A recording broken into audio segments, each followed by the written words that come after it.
자, 맹세를 할 수 있는가? 특별히 하나님의 이름으로 맹세할 수 있는가? 그 문제에 대해서 극단적인 두 견해가 있었습니다. 로마교는 가볍게 하는 맹세들이 있었습니다. 종교개혁 때 로마교는 성인들 그리고 천사의 이름으로 맹세하면서 맹세가 복잡해지고 그리고 괄호 안에 가볍게 하는 일이 많았습니다. 이런 현상은 예수님 때의 바리새인도 마찬가지였습니다. 뒤에 교재 가지고 계세요? 해진다면님 뒤쪽에 아마 있을 건데. 예.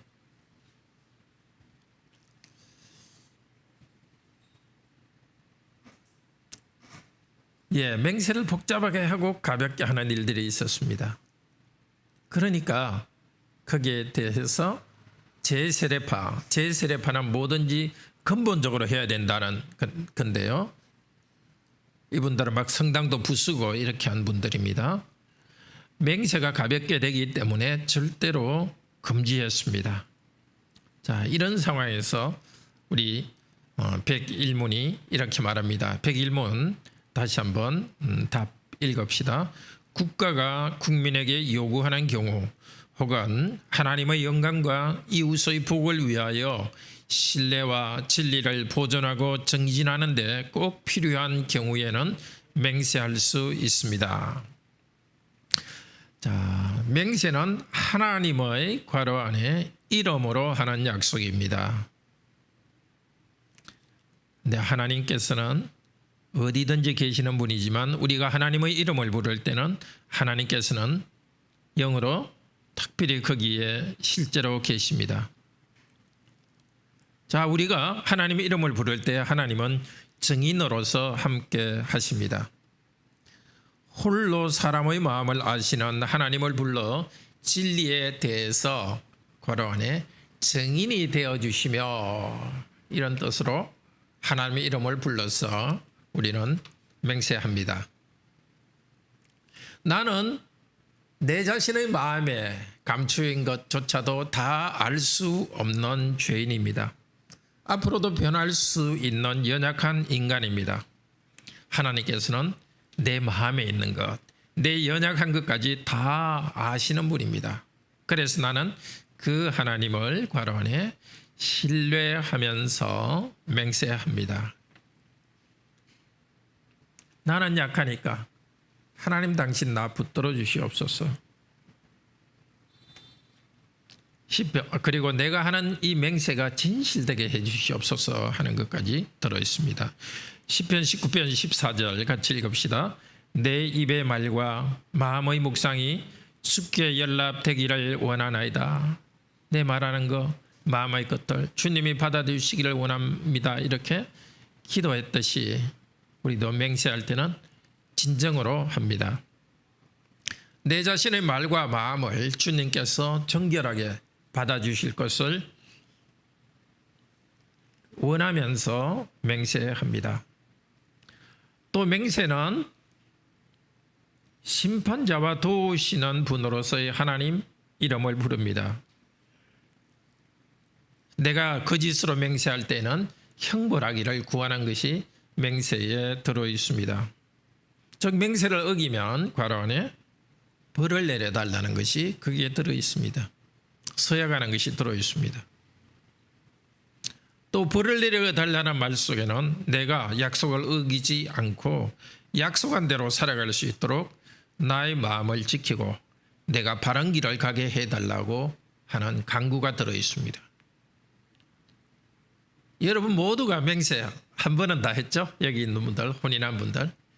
혼인 때 하나님의 이름으로 맹세합니다. 그 맹세는 바로 하나님 지금 여기에 증인이 되어 주십시오. 제가 더 진실하게 지금 맹세하지만 더 진실하게 맹세하게 해주세요.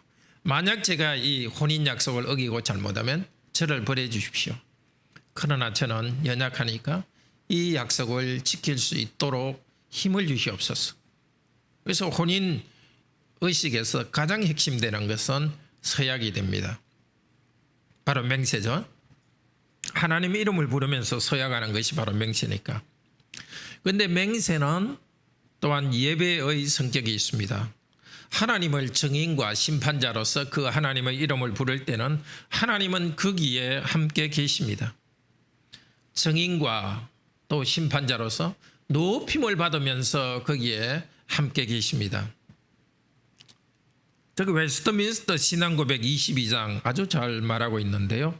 합당한 맹세는 경건한 관원의 예배의 한 부분이다. 맹세를 하면 예배적 성격이 있습니다. 우리가 주일에 하는 공예배 전체 이 의식 순서가 있지 않더라도 맹세 그 자체가 하나님에 대한 경배의 성격이 있습니다. 히브리서 6장 16절 같이 읽읍시다. 사람들은 자기보다 큰 자를 가리켜 맹세하나니 맹세는 저희 모든 다투는 일에 최후 확정이니라. 하나님의 이름을 부를 때에 맹세하면서 확정합니다. 예, 이것은 그리고 우리보다 항상 맹세할 때는 자기보다 높은 분을 이름으로 하잖아요. 그러니까 맹세한다는 것 자체가 하나님은 높은 분으로 인정하는 것입니다. 아무도 본 사람이 없는 그 일에 대해서 나로서는 확정할 수가 없습니다. 어떤 일에 대해서 이제 법정에 증인을 할 때 나는 봤다 하면서 말하지만은 다른 사람들은 확정할 수 없습니다. 그렇지만 나는 하나님을 불러서 맹세하며 확정합니다. 나는 아는데 다른 사람이 모를 경우에 믿어줘야 되지 않습니까? 그럴 때 믿어달라고 하나님의 이름을 부르는데 하나님은 높으신 분이라는 것을 인정하는 것이 거기에 들어있습니다. 하나님은 높은 분이요. 우리는 정해지지 않는 일에 대해서 우리가 말할 때 우리는 낮은 자라는 것을 인정합니다. 그래서 하나님은 높이는 점에서 예배라고 할 수 있습니다. 또 맹세는 하나님의 선물이기도 합니다. 예, 그러기 전에 혼인 예식은 예배의 성격이 있는 겁니다. 맹세를 하기 때문에. 그리고 맹세는 하나님께서 자신의 이름을 우리에게 선물로 주신 것입니다. 출애굽기 22장 10절 11절에 다투는 일이 있을 때는 하나님의 이름을 가지고 맹세해라 이렇게 했습니다. 사람들끼리는 어떻게 누가 옳고 그른지를 정할 수가 없습니다. 그럴 때 누가 맹세합니다. 맹세코 내가 봤다. 이 다툼을 거쳐야 되죠. 맹세하고. 그래서 평화를 만들어야 됩니다. 그때 하나님의 이름을 사용하도록 해 주었습니다. 그런데 사람들이 그렇게 하면은 거짓말하면서 하나님의 이름을 사용할 수도 있죠. 하나님의 이름이 망령되게 사용될 수 있는데도 하나님께서는 이름을 내어주셨습니다. 위험이 있는데도. 정해지지 않는 일에 대해서 한 사람이 나는 그것을 봤다고 말할 경우에 그것을 믿어주도록 하는, 그렇게 하나님 자신이 우리에게 그분의 이름을 내어주신 것에 대해서 우리는 항상 감사해야 되겠습니다. 그 소중한 이름을 경외하면서 사용하고 맹세해야 되겠습니다. 혼인예식 때도 마찬가지고 다른 세례 그런 의식 때도 마찬가지죠. 하나님의 이름을 우리에게 내어주셨는데 우리가 잘못 사용하면은 그 이름이 더럽혀질 수도 있는데 그 주신 이름을 감사하면서 사용해야 되겠습니다. 신명기 6장 13절 같이 읽읍시다. 내 하나님 여호와를 경외하며 섬기며 그 이름으로 맹세할 것이다. 맹세하는 사람은 항상 하나님을 경외하고 섬기며 그렇게 맹세해야 됩니다. 가볍게 하는 것이 아니라 하나님의 이름을 부를 때마다 우리 위해서 그 이름을 주신 하나님의 겸손, 낮아지심을 생각해야 되겠습니다. 그럴 때 어떤 사람이 하나님의 이름으로 맹세할 때는 그 맹세하는 사람을 일단 믿어주는 것이 옳은 자세겠죠. 어떤 사람이 하나님의 이름으로 맹세할 때는 정말 그게 아닌 것 같은 느낌이 들더라도 맹세했기 때문에 일단 믿어주는 것이 그리스도인의 자세입니다. 자, 맹세에 대한 예수님의 말씀 뭐가 생각나죠? 마태복음 5장 34절 생각나죠? 한번 찾아봅시다. 맹세 많이 하라 하지 않고 맹세하지 말라 그러셨어요. 마태복음 5장 34절.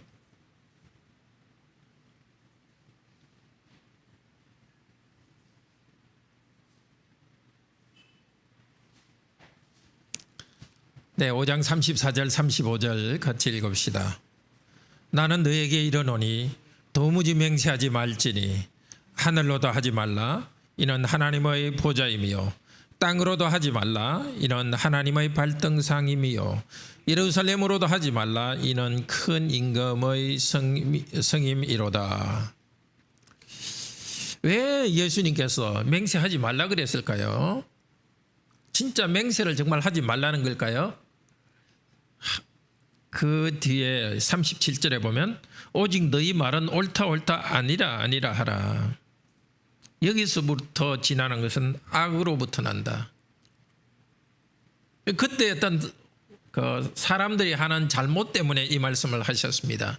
사람들이 보통 때는 거짓말을 하다가 맹세할 때는 확실히 내가 거짓말해서는 안 되겠지 이렇게 해가지고 그냥 맹세 안 할 때는 거짓말을 해도 되는 것처럼 이런 생각이 있는 겁니다. 그러려면 너희 맹세도 하지 마라 그렇게 말씀하셨습니다. 또 하나는 성전을 통해서 맹세하면, 그러니까 하나님의 이름으로만 맹세해야 되는데 뭐 성전의 이름으로 뭐 이렇게 맹세를 여러 가지 만들어 놓고 성전을 가지고 맹세하면 안 지켜도 되는데 그 재물을 가지고 맹세하면은 그 재물값만큼 만약에 어기면은 재물값만큼 보상을 해줘야 된다. 말도 안 되는 이런 복잡한 맹세의 제도를 만들었던 겁니다. 그러니까 하나님의 이름은 맹세하는 것이고 맹세한 것은 반드시 지켜야 되는 것인데도 이 거짓을 하는데 이것을 사용하기 때문에 예수님께서 도무지 맹세하지 말라 이렇게 말한 것입니다. 맹세를 신중하게 하라는 뜻으로 그렇게 하셨습니다. 예수님께서 구약에부터 있던 이 맹세를 폐지한 것은 아닙니다. 마태복음 5장 17절에 보면 바로 앞쪽에 보면은 나는 율법을 폐하러 온 것이 아니요 뭐 하러 왔다고요? 완전하게 하려 왔다. 그러니까 맹세 제도를 없앤 것이 아니라 맹세 제도를 완전하게 하기 위해서 예수님께서는 오셨습니다. 실제 예수님 자신이 맹세를 했습니다. 마태복음 26장 63절 찾아봅시다.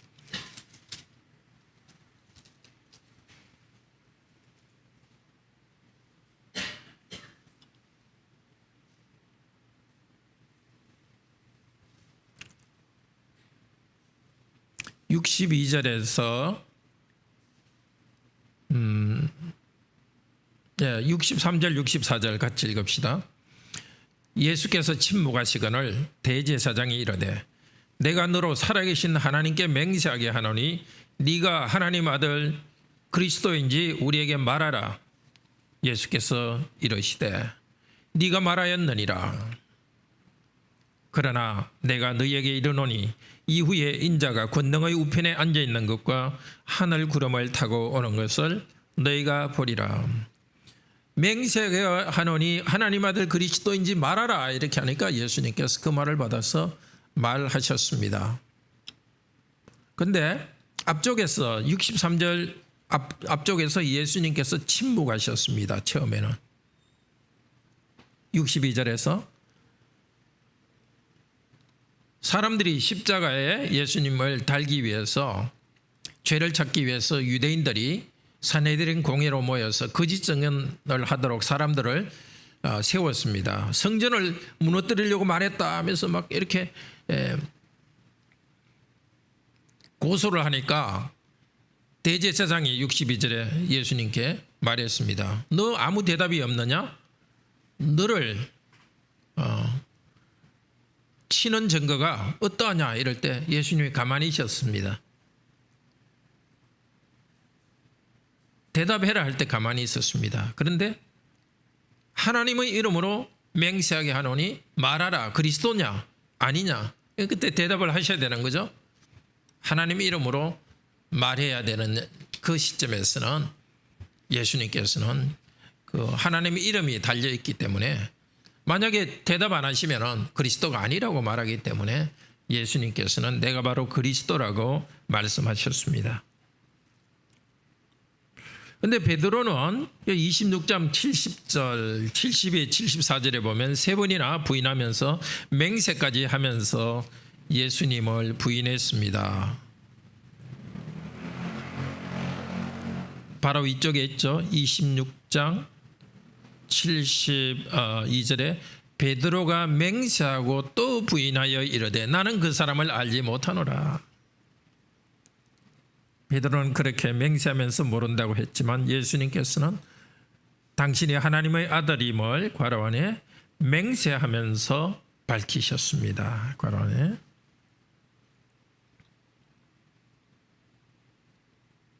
그리고 십자가에 돌아가셨습니다. 바울도 하나님을 증인으로 하여 맹세했습니다. 로마서 1장 9절에 보면 하나님이 내 증인이 되시거니와, 예수님도 바울도 맹세했습니다. 그런데 제세례파 이 사람들이 도무지 맹세하지 말라 하는 것은 마태복음 5장 이 말씀을 맹세를 금지시킨 것으로 잘못 생각했습니다. 이 성경 본문을 잘못 이해했죠. 이분들은 국가나 교회의 제도적인 것을 다 부정적으로 생각합니다. 오직 개인들이 마음으로 하나님과의 관계만 올바르면 되지, 국가 질서, 교회 질서, 공동체 따로 필요 없다. 그러니까 이분들은 이제 교회 제도도 직분이 없이 그냥 회중교회로 모입니다. 모든 교인들이 그냥 똑같다 해서 교인들 중에 모여 있다가 누구든지 그냥 일어서서 설교하고 그런 식으로 모이는 그런 단체입니다. 물론 그것이 뭐 이단이라고는 할 수 없지만은 잘못된 생각이죠. 그분들은 마음으로 괄호원에서 성령님의 인도하심만 받으면 따로 맹세할 필요가 없다고 생각합니다. 그렇지만 그렇진 않죠. 우리에게 성령님이 계신 건 사실 맞습니다. 아직 완전하지 않습니다, 이 땅은. 그래서 괄호원에 불완전한 이 세상 가운데서는 필요할 때 맹세할 수 있습니다. 꼭 필요한 경우 언제 맹세하죠? 교회에서 언약 관계를 맺을 때 맹세합니다. 괄호원에 세례, 입교문답, 목사 임직과 청빙, 목사로 이제 그 자격을 얻는 것이고, 청빙이라는 것은 한 교회 목사로 오는 것입니다. 혼인 서약, 일반 사회에서도 불확실한 것을 확정할 때 합니다. 잘못된 맹세에 대해서는 하나님께서 심판하십니다. 잠언 2장 16절 17절에 보면은 음녀 혹은 이방 여자를 소시의 자극을 버리며 하나님의 괄호원에 언약을 버린 자라 이렇게 합니다. 이혼하는 여성을 하나님의 언약을 버린 자다. 간음하는 남자나 여자는 하나님의 언약을 버린 자다. 간음이라는 것은 혼인은 상대방에게 짓는 죄입니다. 그렇지만은 하나님의 언약, 하나님 앞에서 맹세했기 때문에 하나님의 언약을 저버리는 것입니다. 혼인할 때 맹세하면서 불렀던 하나님의 이름을 저버렸기 때문에 심판이 있습니다. 이런 그 음녀에 대해서 잠언 2장 16절 17절은 그 집은 사망으로 그 길은 음부로 지옥으로 기울어져 있다고 합니다. 특별히 혼인과 관련해서 이 서약을 잘 생각할 필요가 있습니다. 제가 이제 혼인 교육할 때 항상 이것을 강조합니다. 지금도 우리 두 커플이 저희 교회에서 지금 혼인 교육 받고 있는데요. 10월, 11월에 두 커플이 이제 각각 결혼할 건데 첫 시간에 바로 혼인의 중심은 혼인 서약이고 서약은 세 가지 의미가 있다.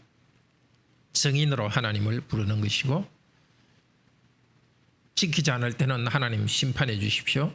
그렇지만 이것을 지킬 수 있도록 도와주십시오 하는 아주 심각한 진지한 하나님 앞에서 서약이고 그리고 그것은 예배다는 것을 가르쳐줍니다. 그래서 혼인의 약속을 어기기 때는 그거는 두 사람과의 문제가 아니라 하나님과의 약속을 어기기 때문에 스스로 지옥의 길을 선택하는 것입니다. 슬프게도 요즘 이런 걸 너무 가볍게 생각하는 것들이 소위 말하는 교인들 중에서도 일어나는데 회개하지 않으면 교인이라고 할 수 없습니다. 회개하고 돌이켜야지 빨리 돌이켜야 됩니다. 매주말 하나님의 이름을 사용하도록 주신 과라원의 그 사랑을 생각하면서 하나님의 이름으로 맹세한 것은 항상 바로 지키도록 합시다.